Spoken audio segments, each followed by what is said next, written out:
शहाजीराजांच्या काळात ज्या गावात घोड्यांचा खूप मोठा व्यापार चालायचा त्याच पुणे जिल्ह्यातल्या भीमाशंकर जवळच्या घोडे गावात मी गेलेलो.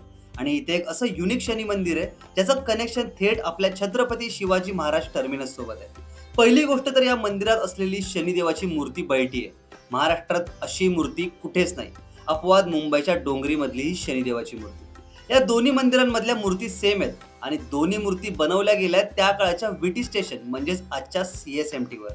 1878 दरम्यान जेव्हा CSMT स्टेशनचं बांधकाम सुरू होतं त्याच वेळी या मूर्ती घडवण्यात आल्या होत्या. पण ही मोठी मूर्ती घोडेगावला कशी पोहोचली?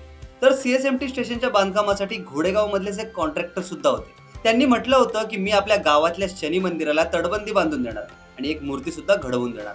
मग ही मूर्ती CSMT लाच बनवली गेली. शनिदेवाच्या छोट्या मूर्तीची प्रतिष्ठापना डोंगरीला करण्यात आली तर मोठी मूर्ती आली आपल्या घोडेगावात. गावकऱ्यांनी तिची प्रतिष्ठापना केली आणि अशा प्रकारच्या दोनच बैठी शनिदेवाच्या मूर्ती आपल्या महाराष्ट्रात आहेत. याच मंदिराला लोकमान्य टिळकांनी भेट दिल्याचं गावकरी सांगतात. बरं, इथली आणखी एक खास गोष्ट म्हणजे तुळजापूरच्या तुळजाभवानीचा पलंग सुद्धा याच मंदिरात बनतो. आता हे पलंग नक्की काय तुम्हाला प्रश्न पडलाच असेल. तर तुळजापूर हे महाराष्ट्रातील एकमेव देवस्थान आहे जिथली देवता म्हणजेच तुळजाभवानी निद्रावस्थेत जाते आणि ही परंपरा आहे. आणि या अवस्थेत असताना जो पलंग लागतो तो याच मंदिरात बनतो. हा पलंग बनवण्याचा मान घोडेगाव मधल्याच कातारी कुटुंबियांना. त्यांना हा मान राजमाता जिजाऊंच्या नवस्फूर्तीमुळे शहाजीराजेंनी दिला होता. तेव्हापासून यांचीच पिढी हा पलंग बनवते.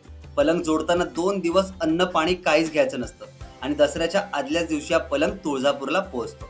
याआधी इथेच जुनं लाकडी मंदिर होतं पण 1978 दरम्यान ही नवी मूर्ती आणल्यानंतर त्याची डागडुजी करण्यात आली.